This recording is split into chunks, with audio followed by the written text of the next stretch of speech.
এই মুহূর্তে ঠাকুরগাঁও সদর পৌর নির্বাচনের খবর সংগ্রহ করছেন আমাদের সিনিয়র করেসপন্ডেন্ট ইমরুল হাসান। সরাসরি যোগ দিচ্ছেন তিনি। ইমরুল, ভোটের সার্বিক পরিস্থিতি কেমন দেখছেন?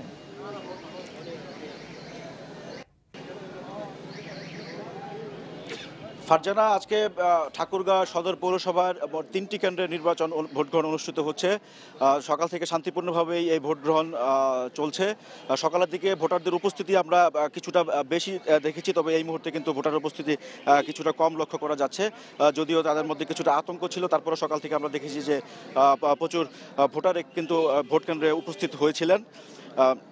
তো সার্বিক পরিস্থিতিতে তারা সন্তুষ্টি প্রকাশ করেছেন। আর যে কারণে এই 3টি কেন্দ্র স্থগিত করা হয়েছিল অনিয়ম এবং গোলযোগের কারণে, ব্যালট ছিনতাইয়ের কারণে, সেই আশঙ্কা কিন্তু ভোটারদের মধ্যে ছিল। তারপরেও কিন্তু আজকে কিছুটা পরিস্থিতি ভালো বিধায় তারা বলছেন যে তারা কেন্দ্রে উপস্থিত হয়েছেন।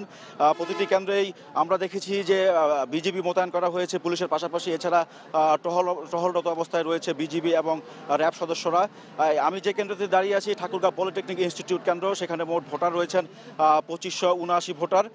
এই এখন পর্যন্ত প্রিজাইডিং অফিসারের তথ্য মতে এখন পর্যন্ত 45% ভোট এখানে পড়েছে।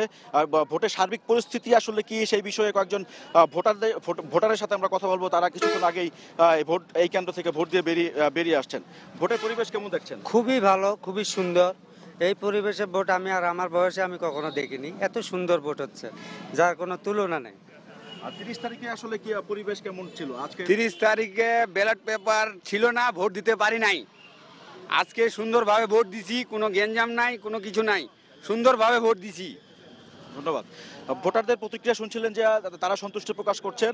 আরেকটি বিষয় জানিয়ে রাখি যে ঠাকুরগাঁও পৌরসভার মোট 21টি কেন্দ্র, এর মধ্যে 3টি কেন্দ্র স্থগিত রয়েছে। বাকি 18টি কেন্দ্রের ফলাফল কিন্তু 30 ডিসেম্বরে বেসরকারিভাবে ঘোষণা করা হয়েছিল, প্রিজাইডিং অফিসাররা ঘোষণা করেছিলেন।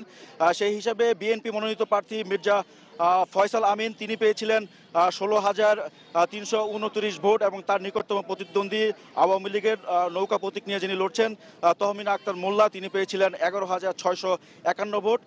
সব মিলিয়ে 4,678 ভোটে এগিয়ে আছেন বিএনপি এর প্রার্থী মির্জা ফয়সাল আমিন। আর যে তিনটি কেন্দ্রে আজকে ভোট অনুষ্ঠিত হচ্ছে সেই 3টি কেন্দ্রের মোট ভোট হচ্ছে 6,361 ভোট।